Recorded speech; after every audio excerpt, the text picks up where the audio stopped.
بعبده المختار من دعانا إليه بالإذن وقد نادانا لبيك يا من دلنا وحدانا اللهم صل على سيدنا محمد وآله وصحبه وسلم سبحانك لا علم لنا إلا ما علمتنا إنك أنت العليم الحكيم ولا حول ولا قوة إلا بالله العلي العظيم رب اشرح لي صدري ويسر لي أمري واحلل عقدة من lisani yafqahu qawli. Kita lanjutkan kajian kita tentang kitab mengenal Asmaul Husna, masih berbicara tentang nama Allah yang ke-17 yaitu Al-Wahhab. Bismillahirrahmanirrahim.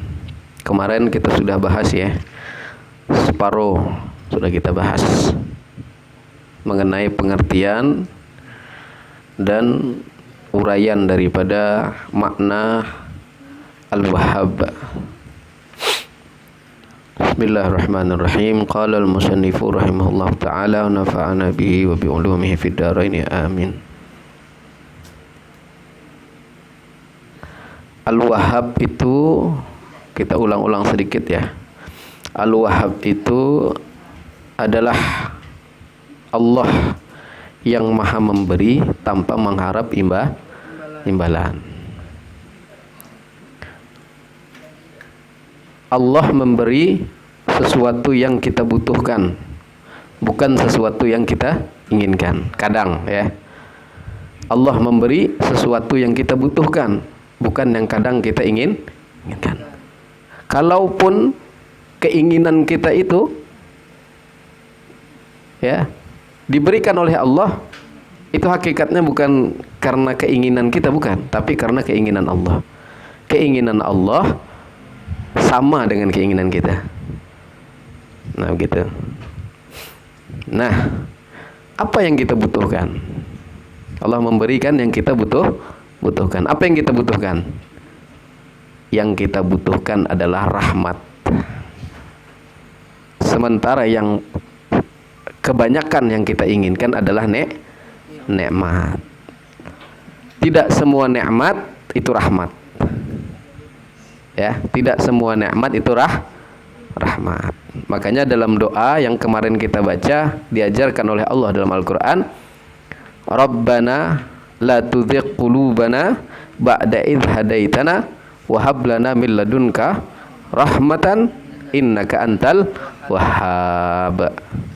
Kenapa maka diambil doa ini yang dimasukkan dalam nama Allah Al-Wahhab? Karena di belakangnya itu ada kalimat innaka antal wahhab. Ada nama Allah Al-Wahhab situ.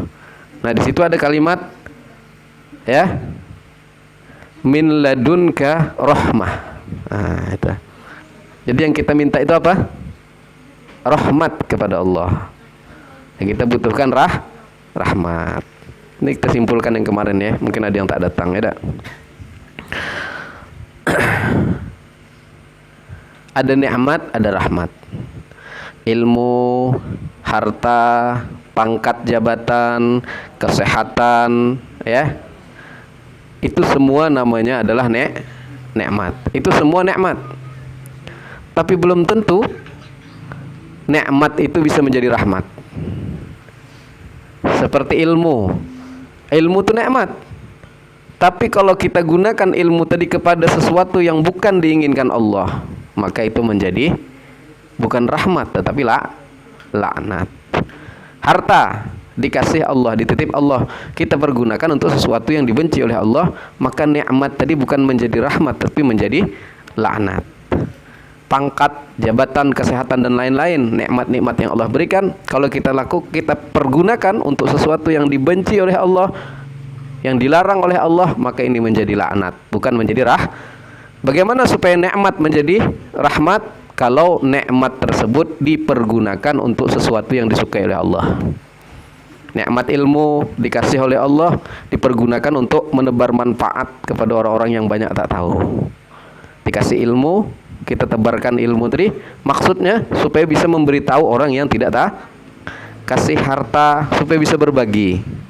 Dikasih pangkat supaya pangkat dan jabatan dan kekuasaan itu dipergunakan untuk sesuatu yang bermanfaat untuk agama, untuk umat, untuk masyarakat. Nah itu baru nikmat menjadi manfaat, nikmat menjadi rahmat. Maka Allah menghendaki kita itu mendapatkan rahmat, ya. Yang kita butuhkan itu rahmat. Karena dengan rahmat itulah nikmat menjadi berkah. Nah, itu kesimpulan daripada yang kemarin. Nah, sekarang kita lanjutkan ya. Bismillahirrahmanirrahim. Rahmat dari Allah Subhanahu wa taala yang kita perlukan ada 6 perkara. Rahmat yang kita perlukan itu ada 6 perkara. Apabila 6 perkara itu kita dapatkan, maka lengkaplah sudah rahmat Allah Subhanahu wa taala yang diberikannya kepada kita. Kalau 6 perkara ini sudah kita dapatkan, maka lengkaplah sudah rahmat Allah Subhanahu wa taala. Yang pertama, mendapatkan cahaya iman, tauhid dan ma'rifat dalam hati. Nah, ini kalau sudah mendapatkan cahaya iman, tauhid, ma'rifat di dalam hati, maka kita telah disebut mendapatkan rahmat Allah Subhanahu wa taala, ya. Yang kedua, hasilnya mendapatkan cahaya taat, cahaya ibadah dan cahaya khidmah kepada Allah Subhanahu wa taala pada anggota tubuh kita. Ya. Hasil dari rahmat tadi maka akan tumbuh cahaya taat, akan tumbuh cahaya ibadah, akan tumbuh cahaya khidmah kepada Allah pada anggota tubuh kita. Yang ketiga, hasilnya mendapatkan kemudahan-kemudahan di dalam hidup, baik urusan kesehatan, keamanan dan lain sebagainya. Ya, itu yang ketiga. Yang keempat, hasilnya mendapatkan kemudahan dalam sakaratul maut. Orang yang mendapatkan rahmat Allah, dia akan mendapatkan keringanan, kemudahan di dalam sakaratul maut. Yang kelima, hasilnya mendapatkan kemudahan dalam menjawab pertanyaan-pertanyaan di dalam kubur. Nah, orang yang sudah dapat rahmat Allah akan gampang menjawab pertanyaan malaikat di dalam kubur. Yang keenam, yang terakhir, hasilnya mendapatkan kemudahan di dalam hisab dan bertemu dengan Allah Subhanahu wa taala di dalam surga. Ya. Dapat bertemu dengan Allah Subhanahu wa taala di dalam surga dan dimudahkan di dalam hisab. Ini satu-satu tak usah dijelaskan lah ya, Dak. Insyaallah paham lah ya. Kalau dijelaskan masih banyak nih. Kita habiskan malam ini. Nah, itulah 6 macam rahmat Allah Subhanahu wa taala yang kita perlukan. Apabila kesemuanya kita dapatkan, maka lengkaplah sudah rahmat kita dapatkan. Dan yang bisa memberikan rahmat itu dialah Allah yang bernama siapa tadi? Al-Wahhab.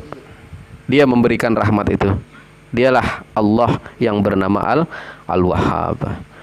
Nikmat yang diberikan Allah SWT kepada orang kafir itu tidak menjadikan sumber, ya, tidak menjadikan tadi apa? Tidak memberikan oleh Allah yang Al-Wahhab tadi kepada orang kafir itu. Ya.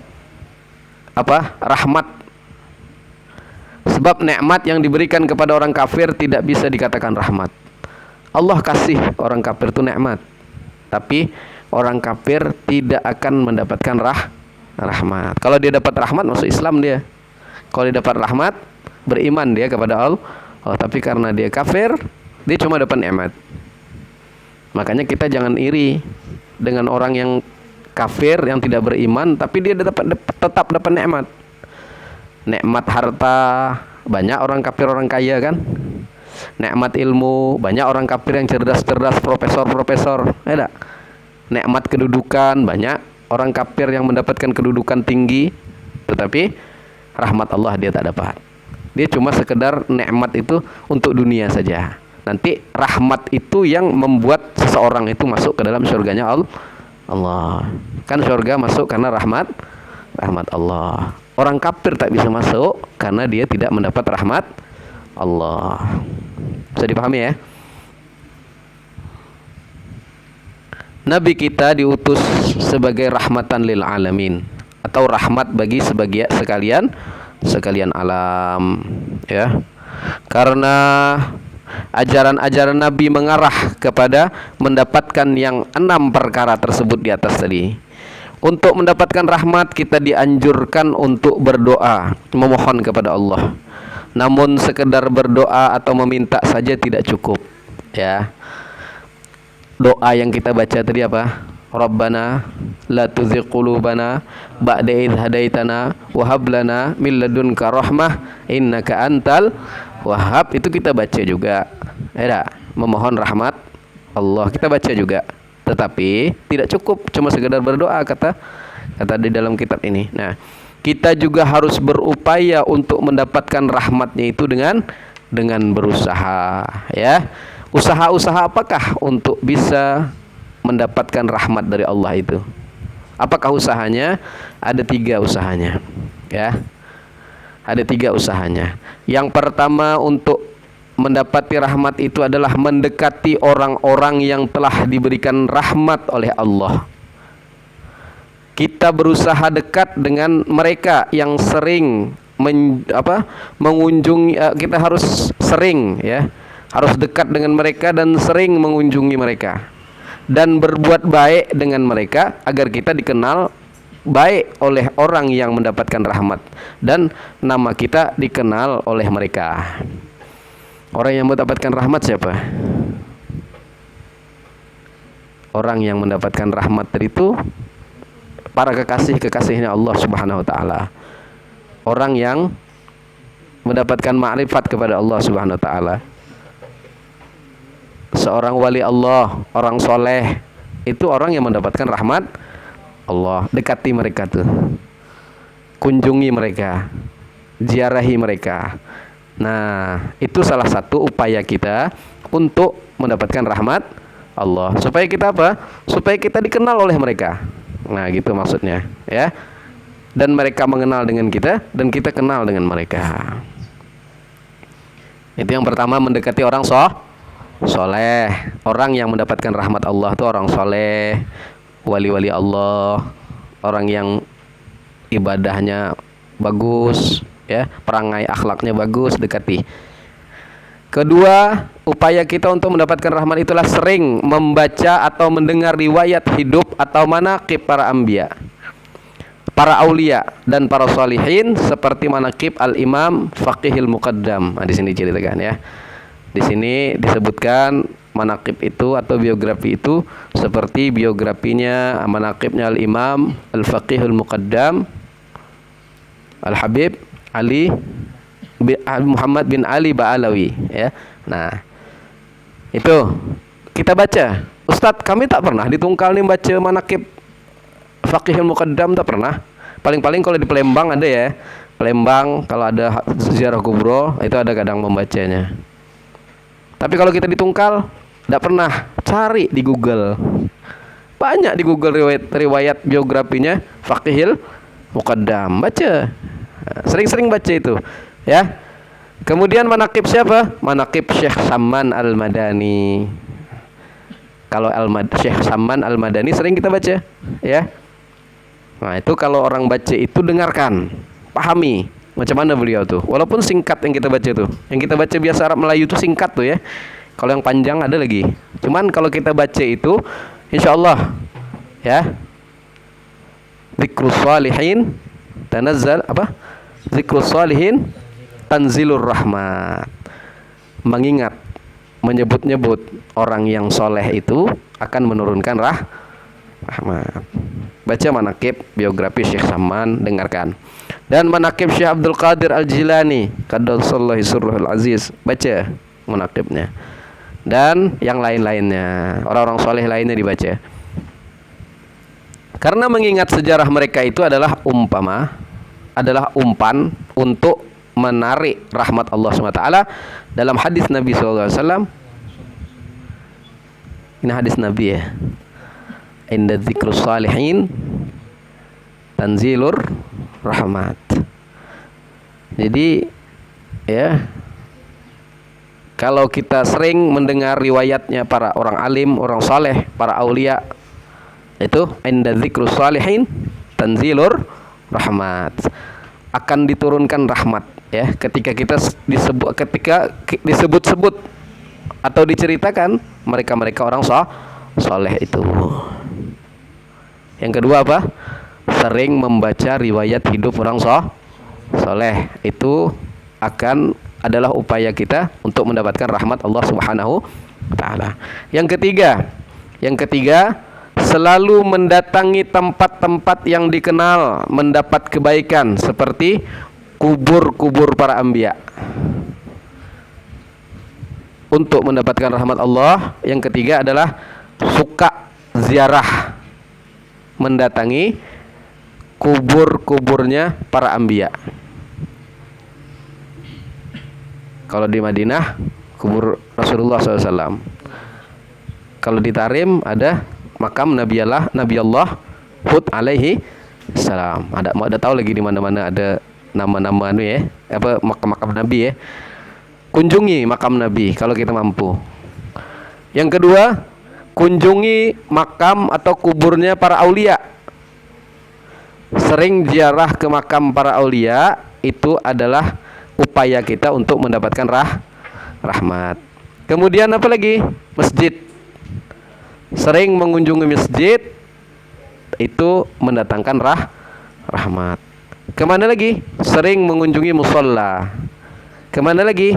Sering datang mengunjungi majelis-majelis taklim. Di sini sebutnya, ya. Jadi yang ketiga, apabila kita ingin berupaya mendapatkan rahmat Allah, pertama datang ke makam para nabi kalau mampu. Yang kedua datang kepada makam para aulia. Yang ketiga datang ke masjid, ke musalla dan majelis taklim. Jadi kalau kita duduk ke majelis taklim ini adalah salah satu daripada upaya kita supaya mendapatkan rahmat Allah Subhanahu wa taala. Apabila duduk di masjid kita sudah mendapatkan rahmat, duduk aja di masjid. Ya. Karena orang yang duduk di masjid adalah tamu Allah Subhanahu wa taala. Kata Nabi Muhammad sallallahu alaihi wasallam, maka hak atas orang yang diziarahi untuk memuliakan orang yang menziarahi. Kita ke masjid itu menziarahi Allah, maka hak kita adalah mendapatkan kemuliaan daripada orang yang diziarahi. Itu kata Rasul sallallahu alaihi wasallam. Nah, oleh karena itu, kalau kita sholat berjamaah di masjid, sebaiknya masuk ke dalam, karena masjid tempat diturunkannya rahmat dan tempat orang beribadah. Jadi kalau bisa, katanya dalam kitab ini, kalau kita ke masjid jangan di emperan, masuk ke dalam masjid. Artinya kalau Jumat itu datang agak cepat dikit, karena kalau lambat bisa di emperan sholatnya, ya. Tapi kalau ada nengok ulama yang sholatnya di emperan, jangan suzon. Saya dulu pernah menyaksikan ya, waktu sekolah masih MTS, masih kecil, tapi memori itu masih teringat gitu. Nah, saya dulu sembahyang di Masjid Agung tiap Jumat. Pernah satu ketika nengok ayah almarhum ayahanda Ki Haji Muhammad Ali bin Syekh Abdul Wahab. Beliau duduk di emperan masjid, dekat samping kiri. Kan ke rumah beliau kan, samping kiri itu duduk situ. Itu pertama saya nengok. Yang kedua, guru kita Habibana Muhsin, pernah juga beliau di Masjid Raya duduk di emperan. Itu bukan karena mereka tuh apa begitu ya, bukan, karena faktor mungkin waktu terlambat. Ya, waktu itu saya memang terlambat sama beliau Habibana. Ayah juga waktu itu agak terlambat datangnya. Tapi ini mencerminkan ketawaduan seorang ulama. Tidak ngesal-ngesal ulama, mentang-mentang orang sudah penuh, misalnya gara-gara kita ulama, minggir masuk, orang di langkah-langkahi, tidak. Ya kan? Kita kan kadang sok-sokan ya. Mentang-mentang kita sudah jadi tokoh, kadang-kadang orang sudah penuh, bekajak-kajal, orang disepa-sepa, tidak. Di mana yang kosong lah duduk. Nah, itu kalau orang yang tawa tuh. Ayah itu saya melihat sekali waktu masih kecil, kelas 2 MTS apa kelas berapa begitu ya, coba hitung kelas 2 MTS itu macam mana kecilnya, kecil maksudnya ya. Saya sholat Jumat di Masjid Agung dulu, nengok di depan saya dulu sering waktu masih kecil tuh kan agak bengak-bengak dikit ya, sembahyang tuh agak lambat kadang, tertengok sekali gitu ya. Nah, tapi kalau nengok ulama yang sembahyangnya di emperan, jangan suzon ya. Barangkali beliau terlambat dan tawadhu. Tidak mau beliau, mentang-mentang ulama kan? Tidak mau harus di depan, tidak mau. Nah, begitu ya. Ini ngajarkan kepada kita juga beliau ya. Nah, itu tadi ya. Dituntut kita itu kalau bisa sholat itu jangan di emperan, jangan di luar, tapi di dalam masjid. Karena di dalam masjid itu yang mendapatkan rahmat Allah Subhanahu wa taala. Apabila seorang sudah beriman dengan nama Al-Wahhab ini, dengan Allah yang bernama Al-Wahhab ini, maka Al-Wahhab itu akan masuk ke dalam diri orang itu, kemudian akan menimbulkan atau melahirkan satu akhlak untuk meneladani sifat-sifat daripada Al-Wahhab. Ya, kalau sudah dia paham, kalau sudah dia beriman dengan Al-Wahhab tadi, maka akan muncul dalam hati seseorang yang paham dan beriman tadi tentang akhlak Al-Wahhab ini. Bagaimana? Nah, dalam memberikan sesuatu ya miliknya, ia memberi karena Allah. Akhlak yang pertama, orang yang beriman dengan Al-Wahhab adalah apa? Dia kalau memberi sesuatu karena Allah, artinya tidak perlu atau tidak mengharap imbalan.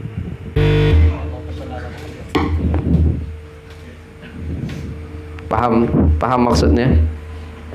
Jadi kalau orang beriman dengan Al-Wahhab, maka dia memberi sesuatu tidak mengharap imbalan, artinya dia ikhlas karena Allah. Kemudian dalam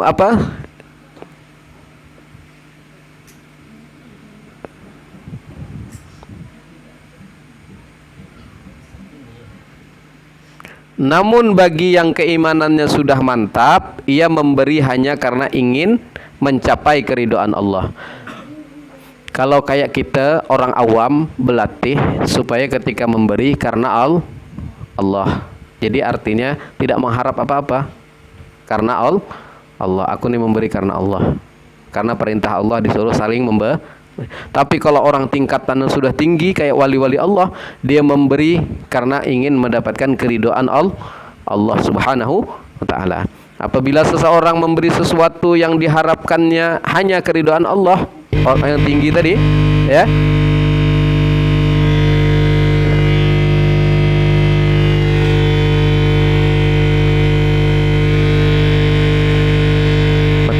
Matikan dulu.